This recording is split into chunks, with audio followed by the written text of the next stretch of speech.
안녕하세요. 마인드 가이더입니다. 오늘은 두려움 뒤에 숨어있는 공격하고 싶은 나를 알아차리기에 대해서 말씀드릴게요. 제가 미움 정화의 최종 단계에서 미움을 완전히 정화하려면 미워하는 것과 미움을 받는 것, 양쪽 방향을 모두 정화해야 한다고 설명드렸는데요. 두려움도 마찬가지입니다. 두려움 정화의 정방향은 연약한 나를 수용하기입니다.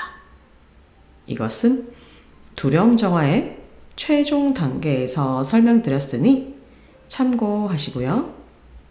오늘 말씀드릴 내용은 두려움 정화의 역방향인 두려움 속에 숨어있는 공격하고 싶은 나를 알아차리기입니다. 저는 층간소음으로 고통을 겪은 적이 있는데요. 처음에는 위층에 살던 제가 아이가 있다 보니 본의 아니게 소음을 발생시켰습니다.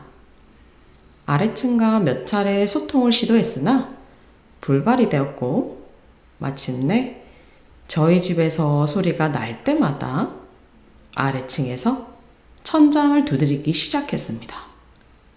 결국 양쪽 집 모두가 층간소음에 시달리게 되었는데요.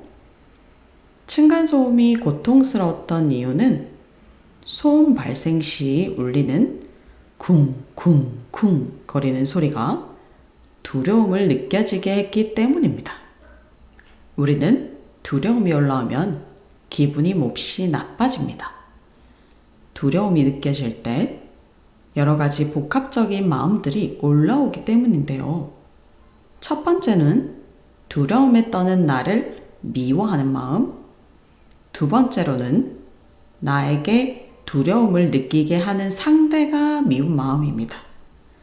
이 마음들을 알아차리지 못하면 시간이 갈수록 두려워하는 나를 비난하는 마음이 커지고 그 결과 상대를 공격하지 않고는 견딜 수 없게 됩니다.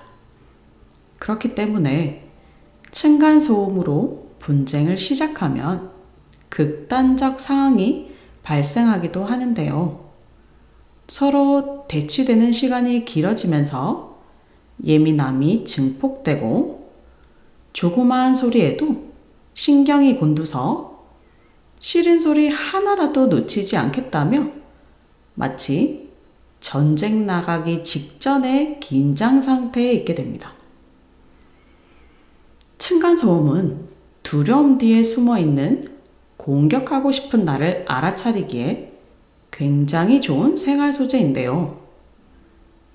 옛날에 적들이 쳐들어왔거나 전쟁을 시작하기 전 출격을 외치면서 큰 북을 둥둥둥 하고 쳤습니다. 이 북소리는 사람들에게 두려움을 유발하면서 동시에 공격성을 자극했는데요. 그래서 무의식에는 두려움과 공격성이 세트로 묶여 있기도 하답니다. 층간소음 시에도 두려워하는 나를 죽여버리고 싶은 마음과 두려움을 올리는 상대를 공격하고 싶은 마음, 즉 전쟁 때와 같은 마음들이 올라옵니다. 두려움이 항상 먼저 올라오다 보니 두려움에만 초점을 맞추어 뒤에 따라 올라오는 공격성을 놓치게 되면 두려움을 완전히 정화할 수가 없습니다.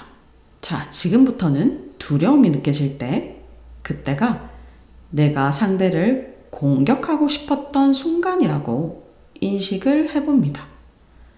그러니까 두려움이 연약한 자아가 올라왔을 때가 아니라 공격하고 싶은 자아가 올라왔을 때임을 깨닫는 거죠. 그러면 공격하고 싶은 마음이 어떤 패턴으로 일어나는지 사례를 통해서 보겠습니다. 저는 워터파크에서 미끄럼틀을 타려고 줄을 서는데 갑자기 제 앞으로 다른 사람이 끼어드는 거였어요. 뭔가 새치기를 했다고 하기도 애매하고 상황이 명확하지 않았습니다. 이때 조금 있다가 내 안에서 너는 끼어들지 말라고 말도 못하지? 상대가 무서워서 할 말도 못하지? 라고 스스로를 공격하는 마음이 올라왔습니다. 내 안의 악마가 저의 두려움을 자극하면서 공격성을 서서히 올리고 있었습니다. 자꾸 공격하라고 꼬시는 거죠. 두려움을 혐오하는 마음이 있으니까 아니야, 나는 두렵지 않아 라면서 결국 그 꼬임에 휘말려들어 상대를 공격하게 됩니다.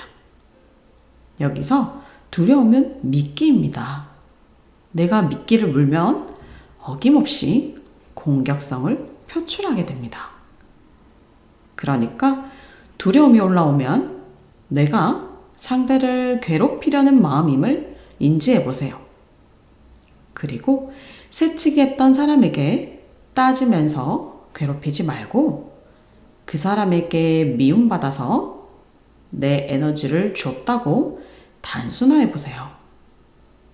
이렇게 미움받는 것이 허용되면 공격성도 정화가 될 수 있답니다. 저는 아이가 코감기가 있어서 병원에 갔는데 의사 선생님이 아이의 팔을 잡아보라고 하더라고요.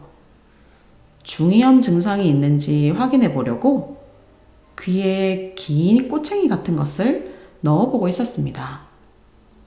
그런데 아이가 팔을 움직여서 빼버렸고 당황하는 의사 선생님은 어머니 팔 잡으셔야죠 하더라고요.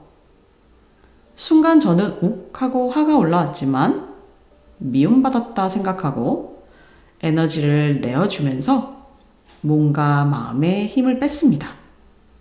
그러자 공격하고 싶은 마음이 사라지더라고요. 그러나 어김없이 그 상황을 벗어나고 조금 있다가 의사에게 애가 팔을 빼는데 절더러 어떻게 하라고요? 라고 말했어야 하나? 하는 생각이 스멀스멀 올라왔지만 이와 함께 두려움이 느껴지길래 이것은 내가 공격하고 싶은 마음임을 알아차렸습니다. 여러분, 공격성 이전에는 올라오는 두려움을 인지하고 그 두려움을 알기 시작하면 공격하는 자를 쉽게 찾을 수 있습니다. 그리고 두려움을 신호로 보고 나의 무분별한 공격하고 싶은 마음을 막을 수 있습니다. 보통 우리가 도둑질을 하지 않은 이유는 도둑질을 한 이유로 생기는 일들이 두렵기 때문입니다.